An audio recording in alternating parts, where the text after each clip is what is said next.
Hi, I'm Thane. Hi, I'm Luke. Hi, I'm Faith, and we are going to tell you about the first 10 years of Harmony Through Harmony! Harmony Through Harmony was started in 2009 by 4 friends, Beth and Reed McLean-Wiest, That's our mom and dad. Becky Timmons, and Tori Earhart. Each of them had several years' experience in directing choirs, and at the time, they all attended the same church and sang together in an a cappella quartet. Our mom got the vision for HtH while working out on a treadmill. She encouraged Dad, Becky, and Tori to invite some other friends into their community, and HtH was born. The vision of HtH grew out of our parents' passions. These include singing, Our parents met in a choir, holy discontent with the "it's all about me" culture in the arts, and increasing awareness of what the Bible calls injustice, the abuse of power over those that are vulnerable. In that first year, there was a lot of experimenting. Several people tried it out, and a few pioneers stuck through the whole year. Clearly, this was no ordinary choir. Not only did they gather to sing, but also shared a meal and spent time each week in prayer, book study, and discussion, often on difficult topics like modern-day slavery. The first HtH performance was at a fundraiser in support of a group called the Good Samaritans in South India. For each of the past 10 years, HtH has been invited to perform at the same event. It could be in part because our Nana and Papa have something to do with it. But it did launch the pattern of HtH helping to raise awareness and support for ministries that do the frontline work of justice. The first annual spring show We Are Together also set a pattern for subsequent productions, presenting compelling music and sharing stories of what the HtH community learned over the course of the season. No message could have been any clearer. If you want to make the world a better place, take a look at yourself and make that change. I'm Sal, the man in the mirror. Oh, yeah. The choir welcomed some new faces into the community. HtH hosted its first out-of-town weekend workshop, which proved to be a great kickstart for building community, fast-tracking music, and creating powerful learning experiences together. A highlight early in the season was celebrating Katie's marriage to Cam, the first of several HtH participant weddings that would follow. The spring show Sing out! reflected the community's deepening journey into the injustice of human trafficking.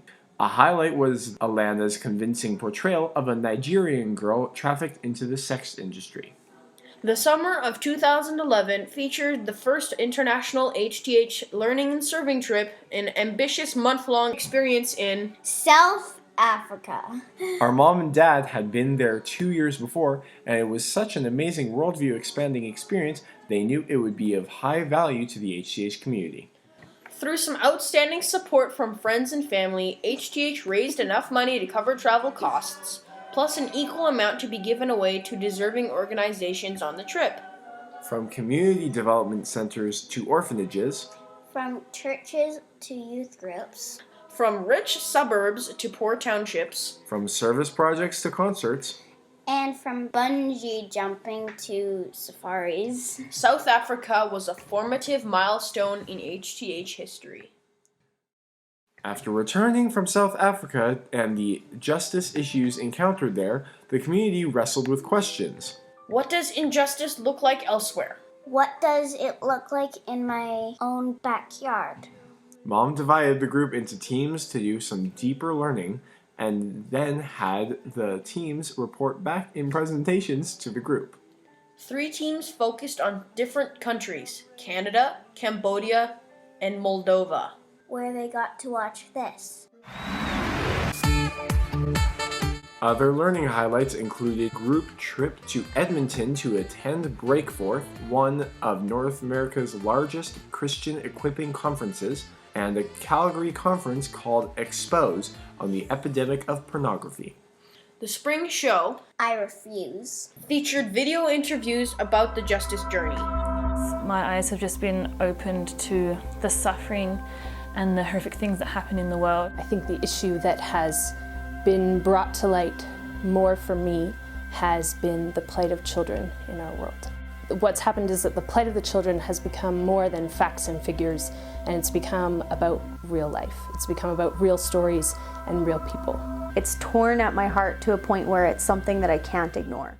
It also featured HtH Kids, a pilot project that I, Thane, asked for, since I knew all the HtH songs already. It also gave a few HtH participants a test for their developing leadership skills.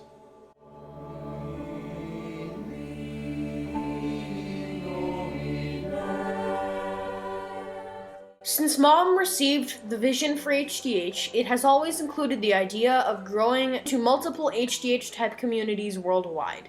After casting this vision for more than a year, in this season, HtH actually multiplied to 2 ensembles. Each group met in its own location and had its own ensemble leaders, but both groups learned the same repertoire and came together monthly for mass rehearsals. This was the first year HtH staged a Christmas concert called No Crib for a Bed, which would become an annual event with no ticket fee, but a free will offering taken in support of a particular local ministry. The spring show, meant to be unbroken, featured a reader's theater script, a parable about broken characters transformed by an encounter with a Jesus-shaped community. The story of self-righteous, too safe, and trapped, moving to humbled, courageous, and freed really resonated with audiences and became a show that HtH would perform several more times over the coming season. The repertoire also featured the first original arrangements by HtH participants, John Voice and Ben Roth.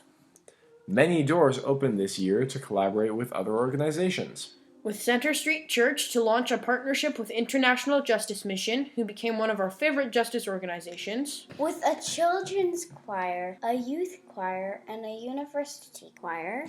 Although not an official HtH event, many HtHers participated in the first Squash Injustice, a fun tournament organized by our dad to raise support for IJM. HtH also collaborated heavily with Street Level, an organization led at the time by Pat Nixon, to plan a learning and serving trip to Winnipeg and Southern Ontario. Highlights of that trip included learning about Indigenous worldview from 2 First Nations leaders, facilitation of these meetings by singer-songwriter Steve Bell, performing at the Canadian head offices of IJM and Compassion, attending a massive worship gathering called Love Winnipeg, and getting proximate to many underprivileged people and the people who serve them faithfully. The longer you spend time in community, the deeper the challenges you will see. And the more time you spend seeking justice, you end up looking closer and closer to home.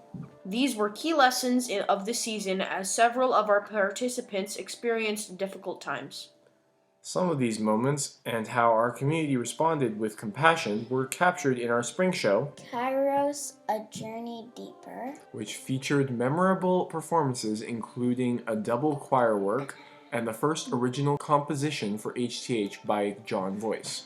Mom tried out a new idea this season of a leadership discipleship cohort, a dedicated time of leadership teaching for interested participants outside of the regular choir rehearsal. Many of these people would become part of the HtH lead team in years to come. Christmas was a highlight this season as HtH was invited to be the guest choir in a performance with Steve Bell and the Calgary Philharmonic Orchestra. As the community learned how injustice has affected generations of Indigenous Canadians, HtH felt compelled to travel to Edmonton to witness the last of the Truth and Reconciliation Commission gatherings. Sharing some of our music, there was a powerful memory, particularly part of Larry Nichols' The Earth Waits for Me trilogy, based on the poetry of Chief Dan George.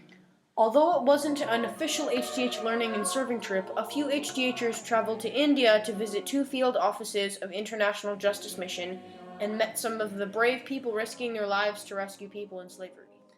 Thanks for watching this far. We will be right back for more highlights.